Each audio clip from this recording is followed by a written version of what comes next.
भारत ये बार बार कहता रहा है कि पीओके भारत का अभिन्न हिस्सा था, है और रहेगा, और पीओके को लेकर रहेंगे। एक बार फिर से पीओके को लेकर भारत की ओर से पाकिस्तान को जबरदस्त फटकार लगाई गई है। अब की बार संयुक्त राष्ट्र संघ में भारत ने एक बार फिर से पाकिस्तान को कड़ी फटकार लगाई। भारत ने संयुक्त राष्ट्र सुरक्षा परिषद में पाकिस्तान को फटकार लगाते हुए कहा कि वो पीओके पर अपने अवैध कब्जे को छोड़े और उस इलाके को खाली कर दे।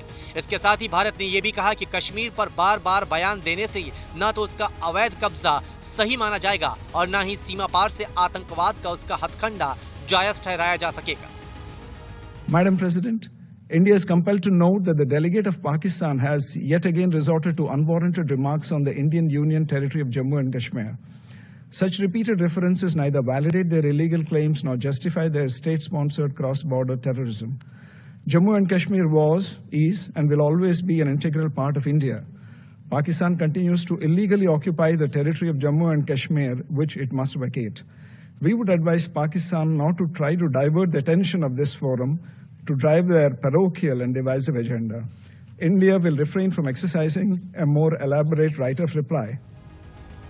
ये बयान भारत के स्थायी प्रतिनिधि राजदूत पार्वथनेनी हरीश ने यूएनएससी की एक खुली बहस के दौरान दिया, जिसमें शांति अभियान पर चर्चा हो रही थी। हरीश ने कहा कि जम्मू और कश्मीर हमेशा भारत का अभिन्न हिस्सा था, है और रहेगा। पाकिस्तान ने इसके एक हिस्से पर अवैध कब्जा बना रखा है, जिसे उसे छोड़ना होगा।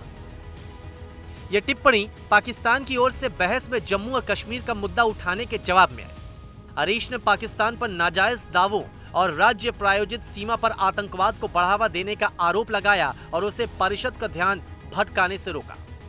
हालांकि इससे पहले भारत के विदेश मंत्री एस जयशंकर कड़ी शब्दों में पाकिस्तान को चेतावनी भी दे चुके हैं। इसी महीने की शुरुआत में विदेश मंत्री एस जयशंकर लंदन दौरे पर थे। उस दौरान एक पाकिस्तानी पत्रकार ने उनसे कश्मीर समस्या को लेकर सवाल किया था। विदेश मंत्री एस जयशंकर ने उसी समय यही कहा था कि जैसे ही पाकिस्तान के कब्जे वाला कश्मीर भारत में वापस आएगा, समस्याएं सुलझ जाएगी। इस बयान के बाद पाकिस्तान के पत्रकार की बोलती बंद हो गई।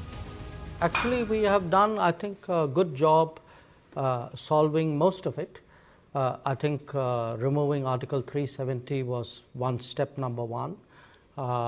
Then restoring growth and economic activity and social justice in Kashmir was step number two. Holding elections, which were done with a very high turnout, was step number three.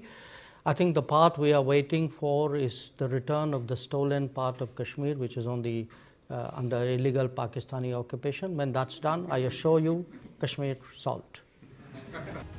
खैर, पाकिस्तान की ओर से बार बार पीओके को लेकर बयानबाजियां की जाती हैं। हर बार पाक को मुंह की खानी पड़ती है, हर बार करारा जवाब मिलता है और एक बार फिर भारत ने संयुक्त राष्ट्र सुरक्षा परिषद में पाकिस्तान को फटकार लगाते हुए कहा कि वो पीओके पर अपने अवैध कब्जे को छोड़े और इलाके को खाली करे।